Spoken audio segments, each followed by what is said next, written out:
In a quiet Shona village, where the golden sun kissed millet fields and smoke curled gently from thatched huts, lived Mambo Tonderai and his beloved wife, Ropa. Their lives were simple, fields of millet, a few goats, and the laughter of neighbors, but Tonderai's heart beat with restless ambition. Each day, he watched wealthy traders ride past with ox-drawn carts heavy with goods. And in the shadow of his dreams, greed began to whisper. One moonlit night, an old friend returned, Nyati, draped in imported fabrics, eyes gleaming with dangerous secrets. They sat together by the fire under a sky thick with stars. Nyati leaned close and spoke in a hushed, coaxing tone. "There is a quicker way, Tonderai. Deep in the Makuyu forest lives a python spirit, ancient and powerful. With the right ritual, it grants wealth beyond imagining."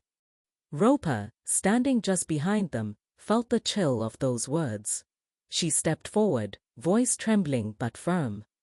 "My husband, do not walk this path. Riches born of darkness carry the scent of death." But Tonderai's eyes burned like the fire before him.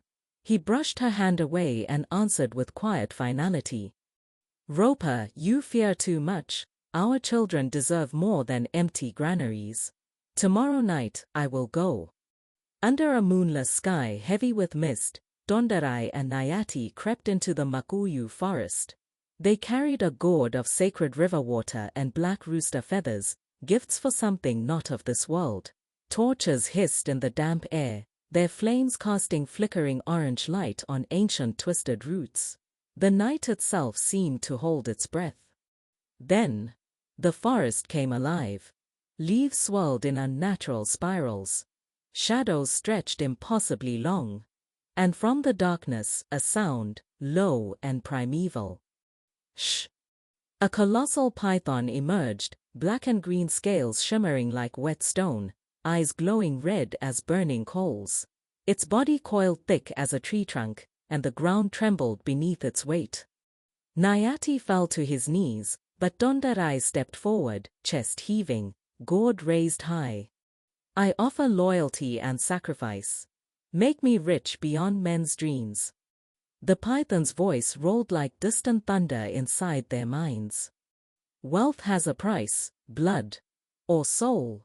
But greed had already deafened Tonderai's heart. He nodded. The python struck with blinding speed.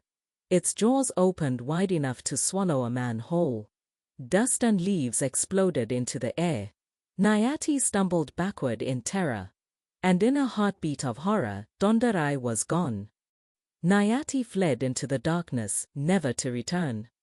Back in the village, Ropa waited. The pot of sadza beside her grew cold as the sun slowly rose. When the search party returned, they carried no body, only a single shed snakeskin longer than any ox cart. Villagers whispered in awe and fear. At sunset, the spirit medium stood beneath the giant baobab tree, face painted with sacred white markings, staff wrapped in red cloth.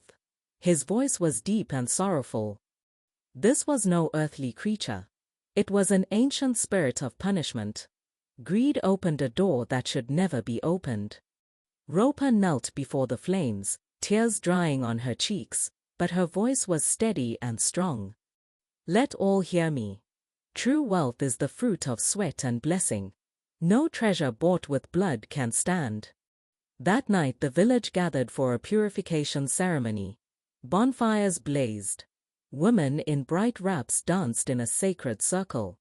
Men drummed until the stars themselves seemed to tremble. The spirit medium sprinkled snuff and chanted, sealing the vow, never again would dark spirits be summoned for wealth. At first light, Ropa led the children to the edge of the Makuyu forest. Golden sunrays pierced the mist. A massive shed snakeskin lay half hidden in dew, glowing faintly in the early light. Ropa raised her hand and pointed toward the quiet trees. Her voice was calm but firm as stone. "Where greed calls, the python waits."